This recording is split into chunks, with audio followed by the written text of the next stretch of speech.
Hi everybody, Jonathan and Angela Scott, the Big Cat People at home still in Nairobi, and we've had an incredible response to our Kickstarter campaign for our latest book, Sacred Nature 2, Reconnecting People to Our Planet, and the Sacred Nature Initiative. Remember, the byline of that is Inspire, Educate, Conserve.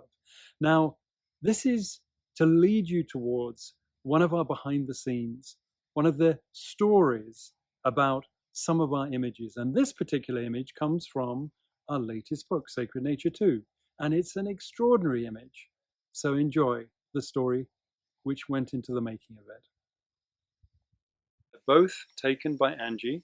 And one of them, the first one that I want to talk to you about, is just a stunning black and white. Angie's forte. She loves black and white. As a kid, had a darkroom beneath the stairs at home, which her dad built for her. And this particular picture features a location which is so close to our heart, Musiara Marsh in Maasai Mara, where we follow the marsh lions. And that marsh is a perennially fed, spring-fed marsh.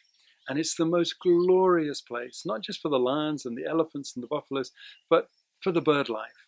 And in this picture, Angie captures in black and white the sense of space.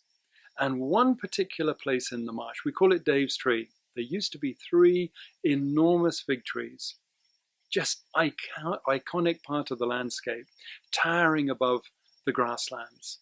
And now there's just a pile of broken down tree stumps.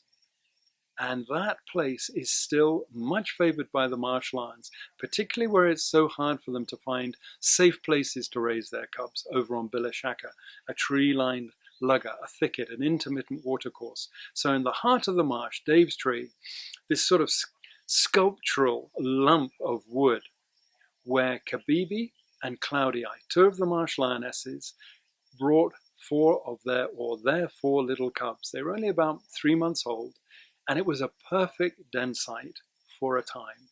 But every so often, buffalo, a big herd of them, 500 strong, move into the marsh as they rotate around their home range. And on this particular day, Angie got this wonderful picture of the landscape and of Cloudy Eye, I think it was, because it was Cloudy Eye and Kabibi, but I think it's Cloudy Eye who's standing up on Dave's Tree and facing off against one of the buffalo, which on that particular day had moved in and really harassed Kabibi and Cloudy Eye. The little cubs had taken shelter underneath all of the rubble of the tree stumps, just tucked themselves away, and had fortunately remained safe. When you're with the marsh pride or other lions in the Maasai Mara, you want to get close-ups. You want to be able to see the texture of their fur, the beauty of their golden eyes, the strength of their muzzle. And so it can so easily just pass you by as to, but I could have taken that picture perhaps in a sanctuary, in a safari park.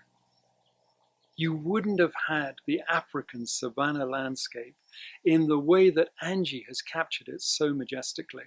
And for me, it says sacred nature.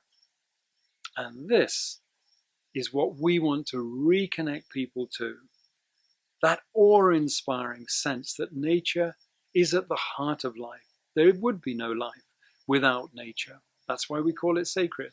And so this particular picture, one of my favorites, it's in Sacred Nature 2, Reconnecting People to Our Planet. The book will be out in August, but if you want to be sure of your copy, make sure you're there when we launch the Kickstarter campaign. 2nd of February, runs through to the end of the month. And we very much hope that you will just love looking through the images and reading the text of this very special work that represents our life's work, in fact, along with Volume 1, Sacred Nature, Life's Eternal Dance. Okay, we beat the rain, we beat the din of the aeroplane.